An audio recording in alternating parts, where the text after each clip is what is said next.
In the last lecture, we have discussed about the relation between Cartesian coordinate system and cylindrical coordinate system.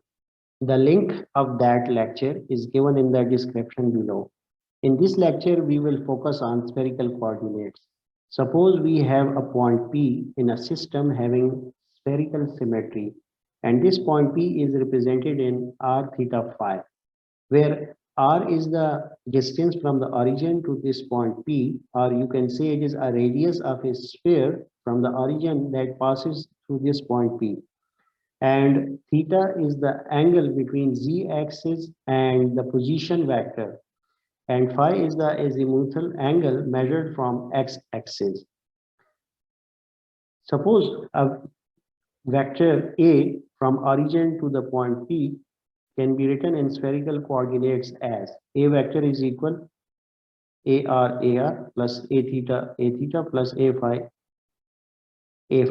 where small ar, A theta, A phi are the unit vectors along R,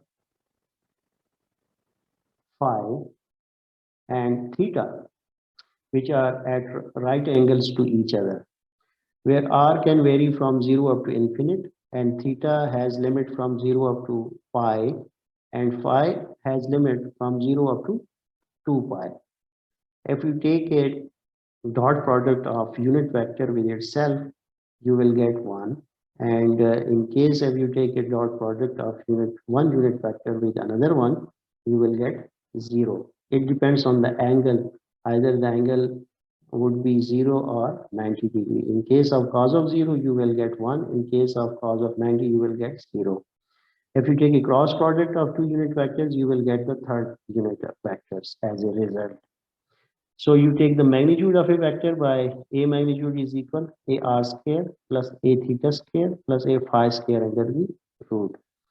Now to find the relationships between the variables x, y, z of Cartesian coordinate system and those of spherical system r theta phi, let's have focus on this plane where you can see here. And if we take the components of r along z and rho, we will get z as equal r cos of theta and rho is equal r sine of theta, because there is angle of theta between z axis and r. Similarly, there is angle of phi between x axis and rho, and now resolve the vector rho, we will get x is equal rho cos of phi and y is equal rho sine of phi. So from here, we have x is equal to rho cos of phi, but rho is equal r sine of theta. So we can write x is equal r sine of theta cos of phi. And similarly, we have y is equal to rho sine of phi, but we have rho equal to r sine of theta. So we can write y is equal to r sine of theta sine of phi. And z is equal r cos of theta. So simply we write z is equal r cos of theta. So this is the relation between the variables of Cartesian coordinate system and those of spherical coordinate system. If you take the square of variable of the Cartesian coordinates and then add up, we get r is equal x square plus y square plus z square under the root. Now, because we have rho is equal r sine of theta and z is equal rho cos of theta, if you simply divide rho equation by z equation, we get theta is equal tan inverse x square plus y square under root over z. In the previous lecture, we already have found the relation between the variables of Cartesian coordinates and cylindrical coordinates, where we found that rho is equal x square plus y square under root. I have given the link of that lecture in the description below. Please watch that. Because we have x is equal to rho cos phi here and y is equal to rho sine phi. So now if we divide y equation by x equation, we will get phi is equal to tan inverse y over x. Now we want to find the relation between the unit vectors of Cartesian system with the unit vectors of spherical system. For this, let's focus on this plane, this one. And this plane will look like this, where you can see a vector rho and z axis and there is angle of theta between z axis and radius r, and the unit vector of the vector r is ar, because the unit vector of rho has a row, so I can simply shift from this vector unit vector of this vector rho from here to here. You can see here a row, and because we have we have a unit vector of z is az, so I shift the unit vector of z from here up to at point p, and this is like this one az, and because the unit vector of theta will be in this direction, so simply we draw the unit vector at this point of theta is a theta. If you take the unit vector of a theta on other side, so simply I put the minus sign over here. Now, by focusing these equilateral triangle, this one, and then by putting then by draw the perpendicular between at the center of this equilateral triangle, then we get two right angle triangle, and similarly here we get two right angle triangle.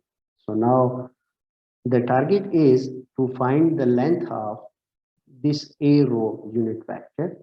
For that, now if we first focus on this right angle triangle having this angle theta, then we will simply get this side of this right angle triangle equal to sine of theta ar. And if we focus now on this right angle triangle having angle this theta, then we get the side of this right angle triangle equal to cos of theta a theta. Similarly, having this theta in this right angle triangle, then we will get the side of this right angle triangle equal to minus sine of theta a theta. And doing the same technique on this right angle triangle, we will get this part equal to cos of theta ar.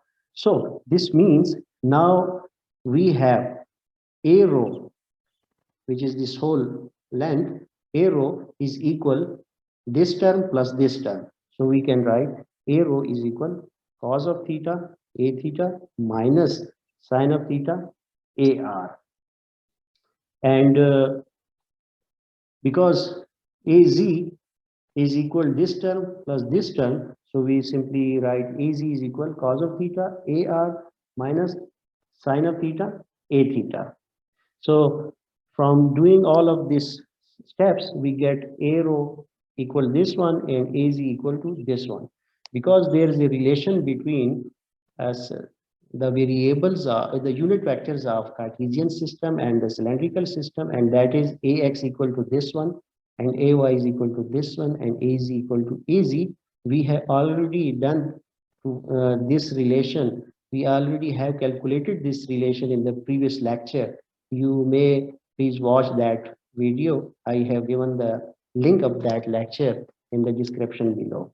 So now simply by putting a row value over here and over here, we will get ax equal to sine of theta cos of phi ar plus cos of theta cos of phi a theta minus sine of phi a phi, and ay will equal sine of theta sine phi ar plus cos theta sine phi a theta plus cos phi a phi. And by putting az, but here you can see the whole az length is equal to this term and this term, so we will replace this az by this whole equation now. So we will get az equal to cos of theta ar minus sine of theta a theta. Because we have a unit, we have a vector a in Cartesian system equal to ax unit vector ax plus ay unit vector ay plus az unit vector az, where ax, ay, az are the unit vectors along this component and this one respectively. So now by putting this whole equation of ax, ay, and az in this equation, we will get this whole equation now, which can be also written as, where you can see that by simply ax, ay, az, and this whole term will come having only terms of sine and cos, and the next column you will get of the spherical coordinates.